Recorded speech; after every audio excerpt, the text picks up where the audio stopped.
मुजरिम से सवालात करने पर मालूम होता है कि ये खातमुल अंबिया सैयदुल मुरसलीन मोहम्मद मुस्तफ़ा सल्लल्लाहु अलैहि वसल्लम की उम्मत में पैदा तो हुआ, लेकिन उन्हें दिल से अपना मौला और आका तस्लीम नहीं किया।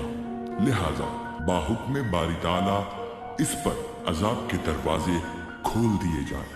ये अजाब इस पर जारी रहेगा यहाँ तक कि रोज़े महशर इसका हतमी फैसला नहीं हो जाता।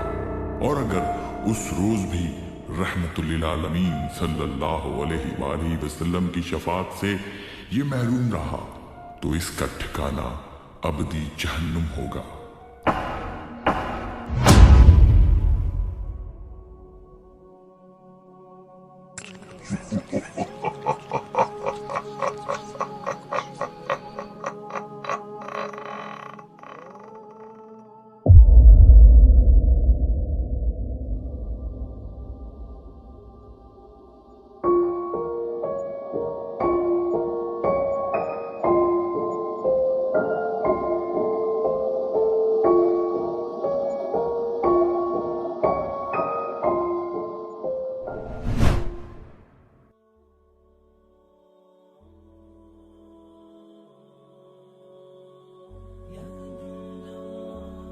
मौलवी साहब रुको, ये देखो बंदा कैसे मोबाइल में मगन बैठा हुआ है। इसको इतना नहीं पता अजान हो गया, नमाज का टाइम हो गया है। चलो इसे भी साथ ले चलते हैं नमाज पढ़ने के लिए।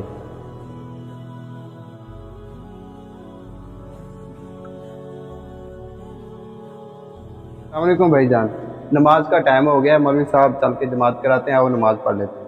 वालेकुम सलाम भाईजान, आप जाकर नमाज पढ़ लें, अभी बहुत जिंदगी पड़ी है, मैं बाद में पढ़ लूँगा। देखो भाई, जिंदगी का एक पल का पता नहीं है।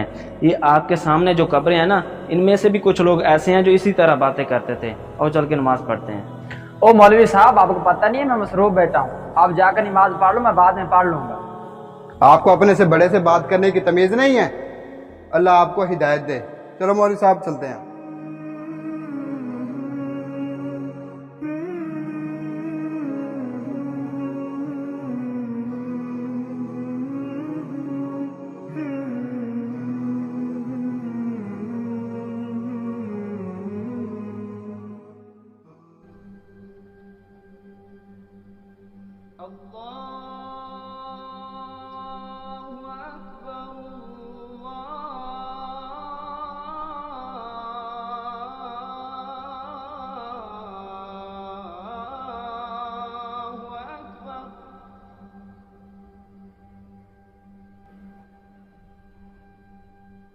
अशहदु अन ला इलाहा इल्लल्लाह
तौबा करते हैं और अपनी हालत दुरुस्त कर लेते हैं और अहकाम इलाही को साफ साफ बयान कर देते हैं, तो मैं उनके कसूर मुआफ कर देता हूँ और मैं बड़ा मुआफ करने वाला, बड़ा मेहरबान हूँ।